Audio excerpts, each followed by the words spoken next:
عارف اللحظة اللي الدنيا كلها فجأة بتبقى خضرة قدامك؟ مفيش زحمة، مفيش تعطيل، والأبواب المتقفلة بتفتح لوحدها. الأسبوع ده في 3 أبراج جالهم كارت بلانش من السما. لو أنت واحد منهم ونمت الأسبوع ده فأنت بتضيع فرصة مش هتيجي تاني السنة دي. النجم بيحكي، وركز في كل كلمة. أهلا بيكم يا رفاق الرحلة. بقالكوا كتير بتسمعوا النجمة وهي بتنور ليكم الطريق، والنهاردة النجم جه عشان يديكم القوة والمفتاح.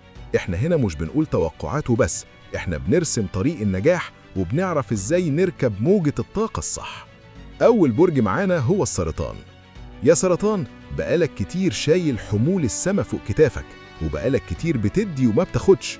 بس الأسبوع ده الترددات اتغيرت لصالحك 180 درجة. كوكب المشتري في برج شرفك بيفتح لك باب العتبة الجديدة، سواء كان بيت جديد، سفر، أو حتى انتقال لمكانة اجتماعية كنت بتحلم بيها. الطريق قدامك مفتوح. نصيحتي ليك كنجم، بطل تشك في استحقاقك.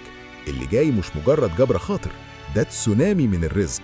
ارفع تردداتك يا سرطان وجهز نفسك لاستقبال حقك اللي ضاع من سنين. تاني برج هو الحمل.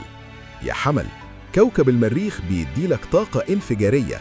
انت بقالك فترة محلك سر، بس الأسبوع ده في شرارة هتقيد. فكرة مشروع أو خطوة جريئة في شغلك كنت خايف منها، ده وقت التنفيذ. نصيحتي ليك، بطل تفكر كتير. الحمل بينجح لما بيبدأ. خد الخطوة الأولى والكون هيرتب لك الباقي. الأسبوع ده أسبوع الهجوم مش الدفاع. تالت برج هو الدلو. يا دلو، انت في منطقتك الأسبوع ده. الأفكار اللي بتجيلك مش مجرد خيال، دي رسائل كونية. في مكالمة أو خبر هيغير مسار تفكيرك في حاجة تخص مستقبلك البعيد. ممكن شراكة جديدة أو فرصة خارج حدودك التقليدية. نصيحتي ليك، اخرج بره الصندوق. الأسبوع ده مش بتاع روتين.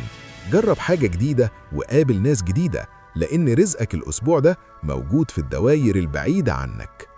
الأسبوع ده مش أسبوع راحة، ده أسبوع حركة. لو برجك منهم اكتب لي في التعليقات أنا جاهز للانطلاق عشان تفعل الطاقة دي، ولو مش منهم استنى الفيديو الجاي.